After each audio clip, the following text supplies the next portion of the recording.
আসসালামু আলাইকুম ওয়া রাহমাতুল্লাহ। চমৎকার এই আয়োজনটি যারা দেখছেন আপনাদের সকলকে স্বাগত জানাচ্ছি।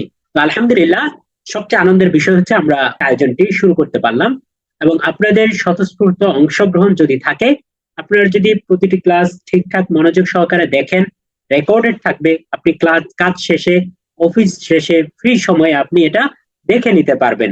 তো ক্লাসগুলোকে যদি আপনি দেখেন, চর্চা করেন এবং প্রতিটি ক্লাসে যে হোমওয়ার্ক দেওয়া থাকবে এবং যে সমস্ত অ্যাসাইনমেন্ট গুলো থাকবে, এই কাজগুলো যদি আপনারা করেন, তাহলে আশা করি আপনাদের এই কোরআন শেখার যে স্বপ্নটা, দীর্ঘদিনের লালিত যে আকাঙ্ক্ষা, এই আকাঙ্ক্ষাটা পূর্ণ হবে ইনশাআল্লাহ তাআলা। আর আপনার এই স্বপ্ন পূরণের লক্ষ্যে এবং এই স্বপ্ন পূরণের জার্নিটাকে সফল করার জন্য আমরা সদা নিবেদিত। ইনশাআল্লাহ তাআলা আমরা চেষ্টা করে যাব। তো এই জন্য প্রতিটি ক্লাসে খুবই মনোযোগ সহকারে দেখা এবং তার অ্যাসাইনমেন্ট হোমওয়ার্ক গুলো জমা দেওয়া এবং গ্রুপে আপনাদের মতামত জানানো, এই বিষয়গুলোতে আপনাদের স্বতঃস্ফূর্ত অংশগ্রহণ কামনা করছি।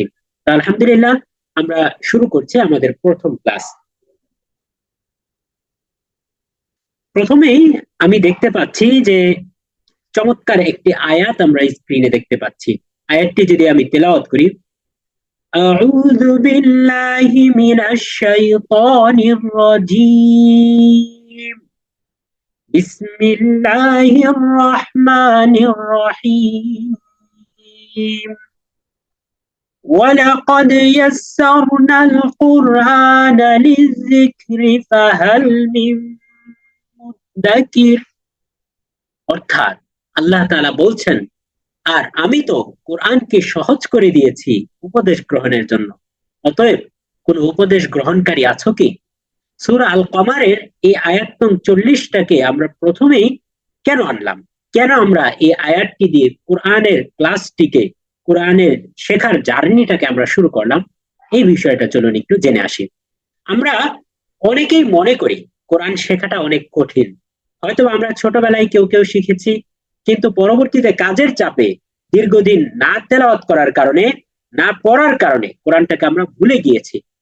এই যে কোরআনটাকে ভুলে যাওয়া, তারপর আবার বয়স হয়ে যাওয়ার পরে হয়তো আমরা এখন অনেকেই নতুন করে শেখার ইচ্ছা থাকলেও অনেক সময় কাজের চাপে পারি না, নানান দুশ্চিন্তার কারণে সুযোগ হয় না, আবার ইচ্ছা থাকলেও আমরা প্রপার ভাবে শিখতে পারি না।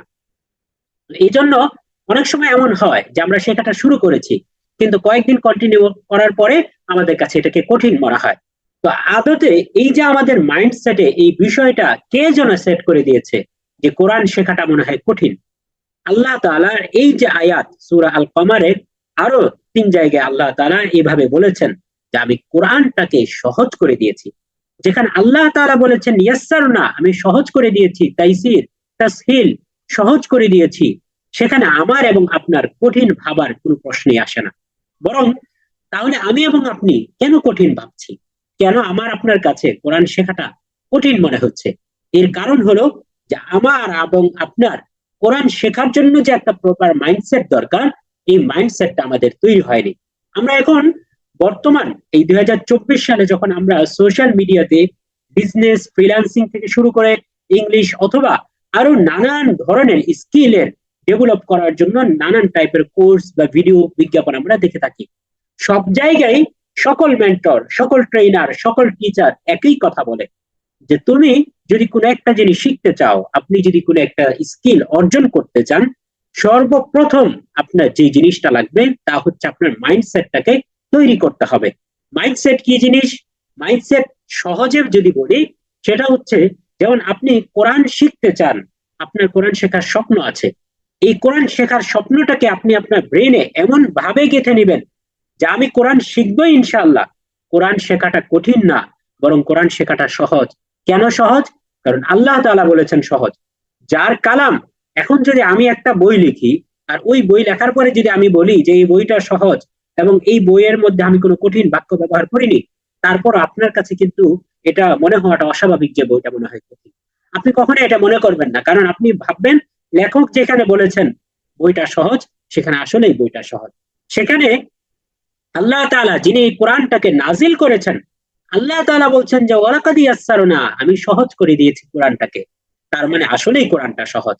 তাহলে গ্যাপটা কোন জায়গায়? গ্যাপটা হলো আমার এবং আপনার প্রপার মাইন্ডসেটটা ক্রিয়েট হয়নি। অর্থাৎ আমি এবং আপনি যে কোরআন শিখবো, এই কোরআন শেখার প্রতি আমরা দৃঢ় প্রতিজ্ঞাবদ্ধ হইনি, আমরা পণ করিনি যে আমরা কোরআন শিখেই ছাড়বো ইনশাল্লাহ। কোরআন শেখাটা খুবই সহজ, বিশ্বাস করুন, কোরআন শেখা অনেক সহজ। এই কোরআন শেখা যদি কঠিন হতো তাহলে 60-70 বছরের বৃদ্ধ সে কোরআন শিখতে পারতো না।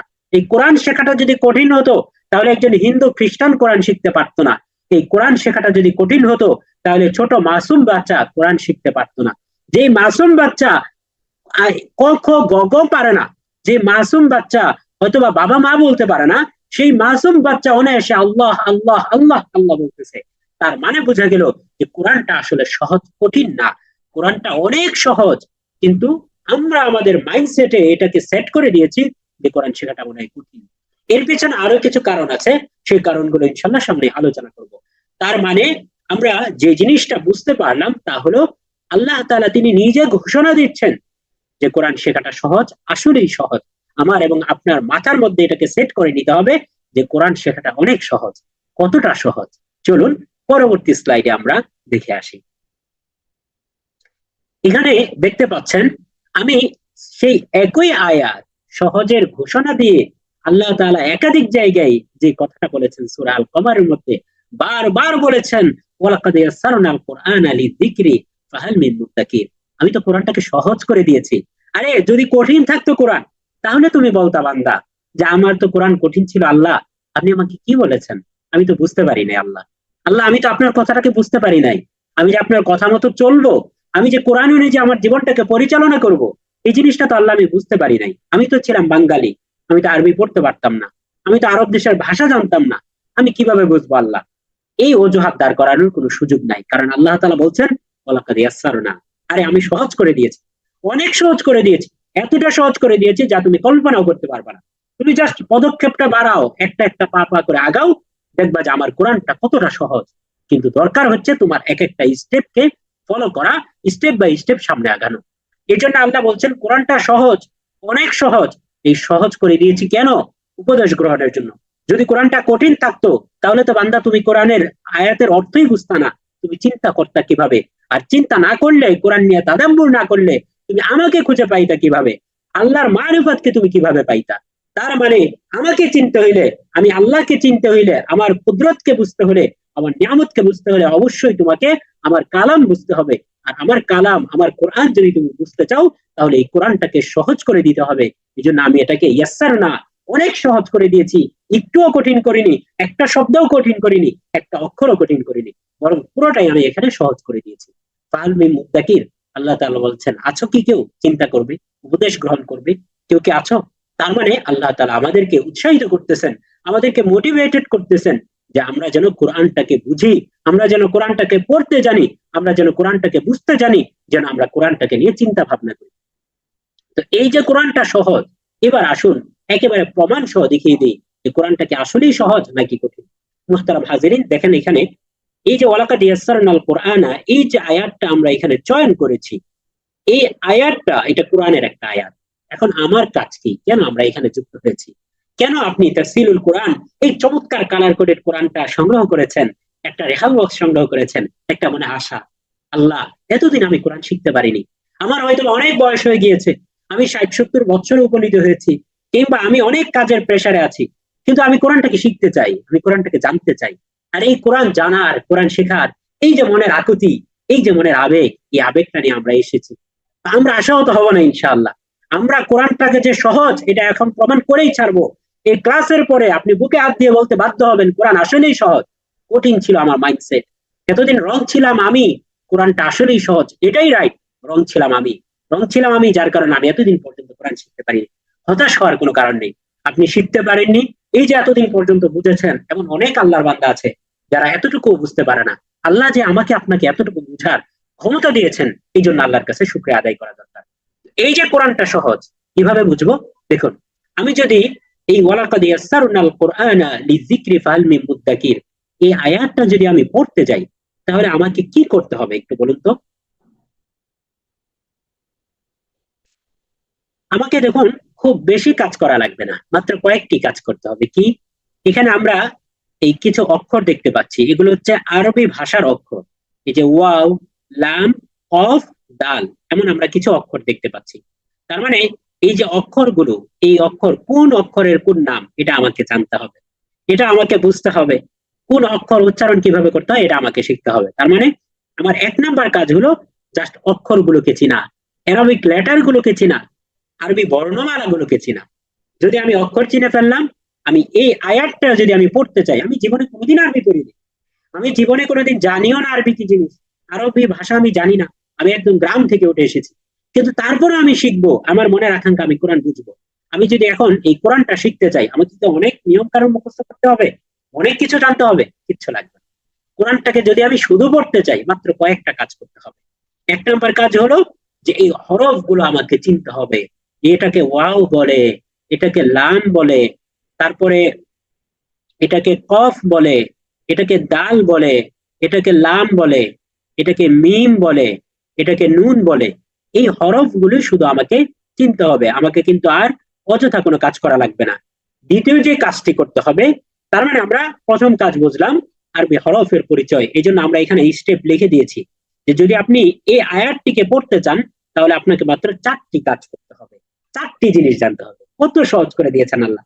দুনিয়াতে এমন কোনো শাস্ত্র নাই, আপনি ইংলিশ জীবনেও পড়েন না, আপনি যদি ইংলিশ পড়তে চান, আপনাকে আগে আলফাবেট জানতে হবে, সিলেবল জানতে হবে, ওয়ার্ড মেকিং জানতে হবে, সেন্টেন্স মেকিং জানতে হবে, তারপরে এটা নানান গ্রামাটিক্যাল রুলস আছে, আপনি পুরো পাগল হয়ে যাবেন।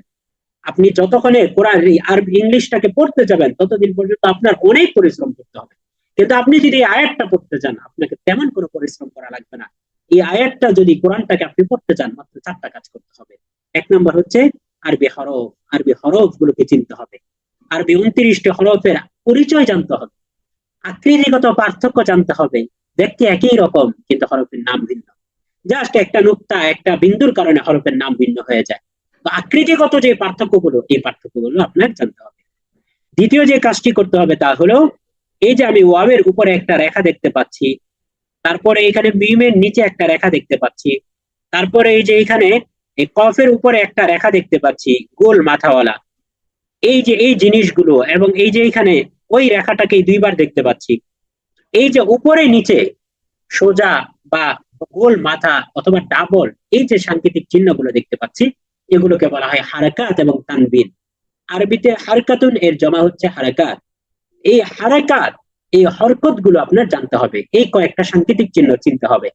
তাহলে আমরা প্রথমে হরফ চিনলাম, দ্বিতীয়তে আমরা হরকত চিনলাম, হারাকাত চিনলাম। 3 নাম্বার যে কাজটি তা হলো, এই যে এখানে আমরা দালের উপরে আমরা একটা, এই যে এইভাবে হাতটাকে ভেঙে রেখেছে, এইভাবে আমরা একটা চিহ্ন দেখতে পাচ্ছি। কোন জায়গায় এটাকে গোল থাকে, কয়েক ধরনের থাকে, এটা আমরা সব সামনে ক্লাসগুলোতে জানবো ইনশাল্লাহ। আজকে জাস্ট আমরা এতটুকু বুঝবো আজকের ক্লাসে যে কোরআনটা কি আসলেই সহজ নাকি কঠিন। এতদিন কি আমি ভুল ছিলাম না সঠিক ছিলাম, আমি কি আসলে শিখতে পারবো কি পারবো না, এই প্রশ্নগুলোর উত্তর আমরা খুঁজবো ইনশাআল্লাহ। তো তৃতীয় যে স্টেপ, সেটা হচ্ছে আপনাকে এই জজমটাকে চিনতে হবে, যে এর নাম হচ্ছে জজম। এখানে কিভাবে এটাকে উচ্চারণ করতে হয়, এটা কি আমি ওয়ালা কাদি পড়বো, নাকি ওয়ালা কাদু পড়বো, নাকি ওয়ালা কাদ পড়বো, কিভাবে পড়বো, এটার উচ্চারণটা কিভাবে পড়বো, এই জিনিসটা আমাকে জানতে হবে। 4 নাম্বার যে কাজ করতে হবে, দেখেন সিন মাথার উপরে এখানে 3 মাথাওয়ালা একটা জিনিস দেখা যাচ্ছে, 3টা হাতকে এইভাবে ভাঙ্গা রাখছে। তো এই 3টা হাত ভাঙ্গা মানে 3টা মাথা ভাঙা, এই যে 3 মাথাওয়ালা যে চিহ্নটা, এই চিহ্নটাকে আমরা বলি তাসদীদ, মুসাদ্দাদ তাসদীদ। এই তাসদীদটাকে আপনার চিনতে হবে। তাহলে দেখুন কত সহজ হয়ে গেল। যদি আমি এই আয়াতটা পড়তে যাই, ওয়ালাকাদ ইয়াসসারনাল কুরআনা লিযিকরি ফাহাল মিন মুদ্দাকির, এই আয়াতটা পড়তে গেলে মাত্র 4টি কাজ করতে হবে। আমাকে এই হরফগুলো চিনতে হবে, হরফের উপরে নিচে কিছু সাংকেতিক চিহ্ন থাকে, এগুলোকে চিনতে হবে। এই যে একটু মানে মাথা ভাঙা, এই হাঁটু ভাঙার মতো একটা চিহ্ন থাকে, এটাকে আমার চিনতে হবে। এবং এই যে 3 মাথাওয়ালা একটা চিহ্ন থাকে, এটাকে আমার চিনতে হবে, যেগুলোকে হরফ বলে, হারাকাত বলে, জজম অথবা সাকিন বলে, এবং তাসদীদ বলে। এই 4টি জিনিস যদি আমি জানি, বুঝি, তাহলেই আমি একমাত্র এই আয়াতটা পড়তে পারবো। এই 4টি জিনিস জানলেই আমি আয়াতটা পড়তে পারবো। তবে এই আয়াতটাকে আরো সুন্দর করে ওয়ারাত্তিলিল কুরআনা তারতিলা, তারতিলের সাথে তাহসিনের সাথে সুমিষ্ট সুরে সুন্দর করে হক আদায় করে পড়ার জন্য আমাকে আরো কিছু জিনিস জানতে হবে, আরো কিছু নিয়ম কানুন জানতে হবে, যেটাকে আমরা তাজবিদ বলি। যে নিয়ম কানুন গুলো আমাদের মনে থাকে না, আমরা ভুলে যাই। এই জন্যই আমরা এমন একটি কোরআন আপনাদের জন্য চয়েস করেছি, যে কোরআনটার মধ্যে এই যে তাজবিদের নিয়মগুলো হবে, কোথায় আপনাকে একটু টেনে পড়তে হবে পড়াটাকে সুন্দর করার জন্য, কোথায় আপনাকে একটু গুন্নাহ করতে হবে, কোথায় আপনাকে একটু কলকলা করতে হবে, এই জিনিসগুলো বোঝার জন্য আমরা সেখানে ওই নিয়মগুলো যে যে হরফে অ্যাপ্লাই হবে ওই হরফগুলোতে আমরা এটা বিভিন্ন কালার দিয়ে আমরা মার্ক করে দিয়েছি, যেন পড়ার সময় আপনি খুব সহজে কালার দেখেই ওই নিয়মটা প্রযোজ্য করতে পারেন, অ্যাপ্লাই করতে পারেন। এখন প্রশ্ন হতে পারে যে আমি যদি নিয়মটা না জানি, এই জন্য আমরা এই ক্লাসটি দিয়েছি। এই ক্লাসের মাধ্যমে আমরা আপনাকে তাজবিদের প্রতিটি নিয়ম খুলে খুলে শিখিয়ে দেবো ইনশাল্লাহ। জাস্ট শুধু থিওরিক্যাল ক্লাস হবে না, প্র্যাকটিক্যাল ভাবে আমরা দেখিয়ে দিব, এবং আমরা আমাদের কোরআন, যে কোরআনটা আপনি সংগ্রহ করেছেন, এই কোরআনটার মাধ্যমে আমরা ইনশাআল্লাহ তাআলা আপনাকে দেখিয়ে দিব যে কিভাবে আপনি তাজবিদের নিয়মগুলো আদায় করবেন। তো তাহলে আমরা বুঝতে পারলাম যে কোরআন শেখাটা অনেক সহজ, কোরআন পড়াটা অনেক সহজ। আমি যদি কোরআন পড়তে চাই মাত্র 4টা জিনিস করতে হবে, আর যদি আমি সুন্দর করতে চাই, শুদ্ধ করতে চাই, তাহলে আমাকে আরো কিছু স্টেপ পাড়ি দিতে হবে। সেই স্টেপ গুলোতে যদি আপনারা আমাদের সাথে থাকেন তাহলে ইনশাআল্লাহ তাআলা আমরা সেই স্টেপ গুলো একই সাথে পাড়ি দিব, আমরা তাজবিদ সহকারে খুব সুন্দর শুদ্ধভাবে আমরা কোরআনুল কারীম তেলাওয়াত শিখবো ইনশাআল্লাহ তাআলা। তো আমরা পরবর্তী স্লাইডটাতে চলে যাই। যদি আপনাদের বুঝতে অসুবিধা হয় তাহলে ইনশাআল্লাহ তাআলা এই আপনারা নেক্সট এই যখন ভিডিওটা রেকর্ড থাকবে, রেকর্ড ভিডিওটা আপনারা দেখে নেবেন।